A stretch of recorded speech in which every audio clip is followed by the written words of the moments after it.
I might have criticisms on Kamal, the actor.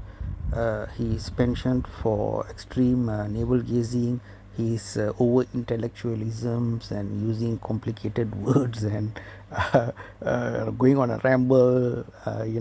How to put the word? Getting too turned on by his own self. We can say something like narcissism and so on and so forth. So that those are the issues.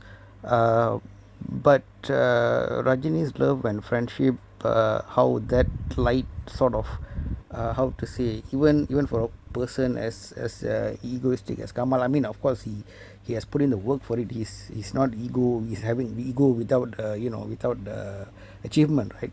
So that love from superstar through his spirituality and so on has allowed these two actors who are on opposite poles, not only skin color, black and white, but religion, non-religion, and of course the non-religion part is interesting because whether Kamal did it, the so-called atheism thing, to counter the label that all Brahmins are evil by the so-called Dravidian movement, right? We do not want any parties to call anybody evil, any group as evil, because that is just cheap way of doing politics. Rather than the boring, we will fix your drains, we will fix your roads, we will fix your electricity, and so on, that people might be bored to listen to, right? So politicians prefer to create this boogeyman group of people to be abused and attacked. That is very unhealthy, but I digress. I don't want to go into politics now. So coming back to Kamal and Rajini being polar opposites, and some criticism I have of Kamal, certain things, unnecessary, how to say, navel gazing movies even, right? People pay money, hard-earned money, pay money for tickets, and then they go and watch something. Kamal is trying to explore his personal emotions in public screen, you see. So then maybe you have to put tickets at half the price or something like that, for example. Yeah, this kind of thing. And of course him using the film platform to be kissing heroines in the face and biting them in the buttocks and all, as happened in Hey Ram, right, for example. So lots of issues, but I could not criticize Kamal as a film producer. Okay. Raj Kamal Films International, 1981, I believe. Raja Parve is his first production, and RKFI has produced mostly Kamal movies, of course, obviously.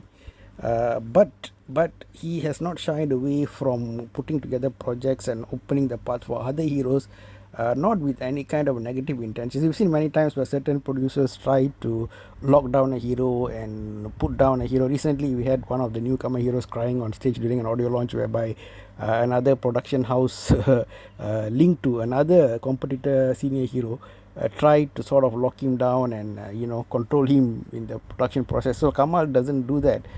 He produces with an open heart, and he wants the best for the film and the hero. So he has worked with Satyaraj in 1987. The movie name is Kadame Kannam Kattupadu. And subsequently he has worked with a few other heroes in his production house, including Vikram in a film called Kadaram Kondan, I believe, and most recently, of course, a very well done project of Amaran with Sivakarthikeyan, right? Well marketed, well produced. I mean, you can see the quality of the production houses. Okay, I don't always blame Rajini. When previously films were made under Laika, and in fact even under Sun Pictures themselves, right? We find producers being very passive, but producers can make a big difference in how a movie is packaged and sold to the public. V Creations Tanu is a good example of how he pushes the marketing and all these elements of the film to whatever, that means whatever is given to him, he tries to really polish it. Whatever the director and hero has done, he still try to bring it in a way that the masses get excited about it. I mean, for Kabali, we saw how producer Danu put advertisement in a flight, which became like how to say, kind of a new benchmark in Indian film marketing, right? So that's the kind of producers we want, who are inside the system, who work for years of experience in the system, and who know how to do things. Just having money and throwing, there are some producers from maybe other state or other country who has lots of money, and they think just putting the ingredients together.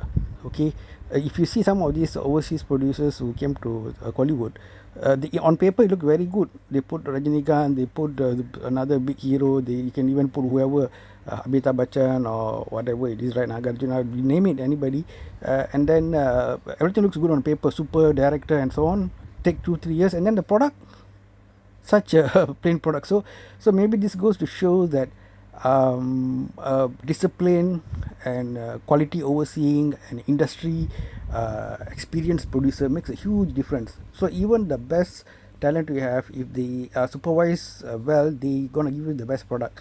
If even the best talent, you just pamper them, throw money at them, you only making them tempted to produce subpar quality work. Okay. And in terms of marketing also, most producers just so casual about it, just throw 1 or 2 updates, you don't see the involvement, right? So other than Danu of Way Creations, I think RKFI I would name as another production house, not the biggest one. They still have to collaborate, for example, with Red Giant or other big or even this Turmeric Media and so on. Kamal still have to collaborate, but they have a heart of it. The heart is there to make a best packaged product. And so we saw how they did it with Amaran, and our hope is that this Rajini project coming up, Thalaivar173, which is a smaller package project, maybe Rajini also want to see how well they're doing before going on to the proper grand Rajini and Kamal combined film. And after Kamal's experience with Maniratnam, whereby the so-called legendary combination of Nayagan, which again is a copy of Hollywood's Godfather, but in those years people didn't look at that much. That thug life that they made was a self-indulgent, two giants coming off victories, Maniratnam from Ponniyin Selvan and Kamal Haasan from Vikram, again produced by RKFI. They became too self-indulgent and started make all the small errors they made in the previous film. Kamal Haasan's sexual whatever perversions, and Maniratnam's also his own relationship, upside down relationship views that were in other movies, came to a culmination in Thug Life with a very weird sounding title and out of touch filmmaking, and of course Maniratnam's tendency to keep Nepo kids as assistant directors compared to people who have really lived the life with the public and have lots of real life experiences, versus this Nepo kid living in bungalows and driving big cars and suddenly shortcut to assistant director. How would they know about life or making a good film, right? It will be out of touch. So now that Kamal Haasan has come to his senses after Thug Life Indian 2, he's very focused, laser focused. RKFI, as we know, they are a good team. And Rajini's hesitation with Kamal working together with Turmeric Media, that which sort of caused the abandonment of the Lokesh project allegedly, before Kamal producing, Lokesh directing one in year 2021, 2022, I think. Those things all have been cleared out. Lokesh skills have been visible to all in Coolie. Right, he has unfortunately imbibed a lot of negative habits of Kollywood, so he is sort of out of the picture. So we believe that from Thalaivar173 to hopefully till Thalaivar200, there will be many combinations of RKFI production house with Rajini as the hero, bringing out hit after hit films. Because just as Rajini bring to his to acting his style and his dedication and his uniqueness rather than just acting and going, RKFI also bring to production their dedication, their heart, their effort, rather than just throwing money and walking away. So it's a belief that this combination will give many hits and bring Kollywood back to the higher level it once was before Vijay and Ajit made it like a local fanboy was and not a pan-Indian level of industry. So it's up to again Rajini and Kamal to push things back up, and hopefully the subsequent generation of heroes and actors can again push Kollywood back to preeminence among South Indian film industry, or even pan-Indian, or why not even go for world level quality commercial cinema. What do you guys think? Share in the comment section. Take care guys. Bye bye.